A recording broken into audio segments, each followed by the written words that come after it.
Bonjour, nous sommes sur Meuse FM et aujourd'hui on va parler du harcèlement. Et pour cela, on reçoit une personne qu'on va appeler Marie qui témoigne de son expérience. Bonjour, enchantée d'être présente parmi vous aujourd'hui. Je vais vous parler d'un sujet qui me touche particulièrement puisque j'en ai été victime. Je parle bien sûr du harcèlement scolaire. Tout a commencé dès l'entrée en 6e où j'ai commencé par avoir du harcèlement moral vis-à-vis de mon physique jugé trop maigre.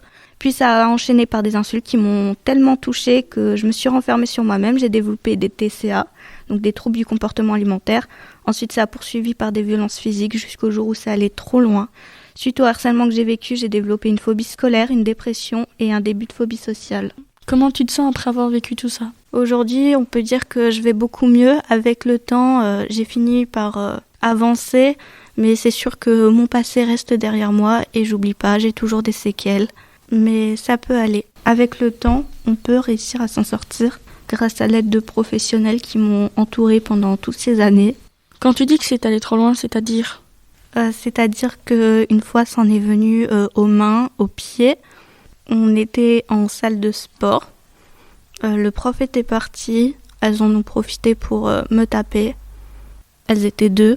Elles m'ont fait entrer dans le vestiaire, m'ont frappé dans la cheville à plusieurs reprises. C'était assez douloureux. Suite à cela, je suis allée à l'hôpital. Et quand je suis revenue le lendemain, j'avais un plâtre.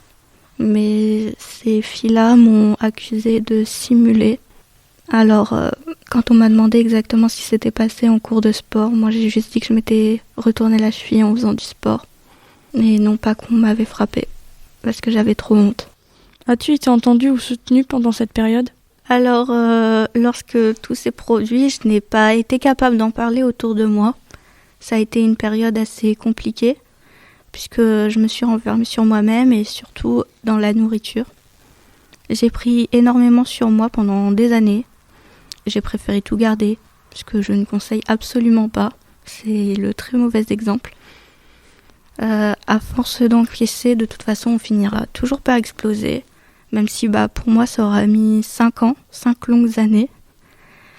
Mon père a vu que ma situation se dégradait de jour en jour, d'année en année. Jusqu'au jour où, un soir, il a décidé d'appeler le pompier, voyant que ça faisait 1 semaine que je parlais plus, mangeais plus et passais mes journées à dormir. Il a fini par apprendre toute l'histoire devant le bureau de mon psychologue.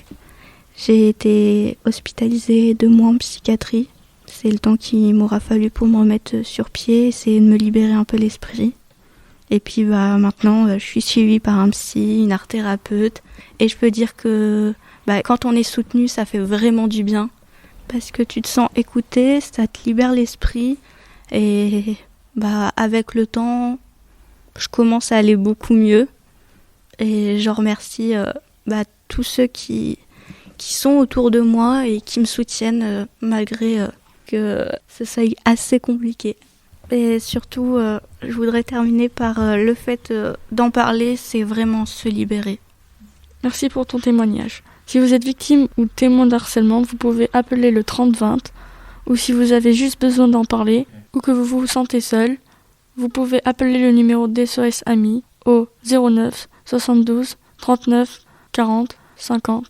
Service joignable 24h sur 24, 7 jours sur 7.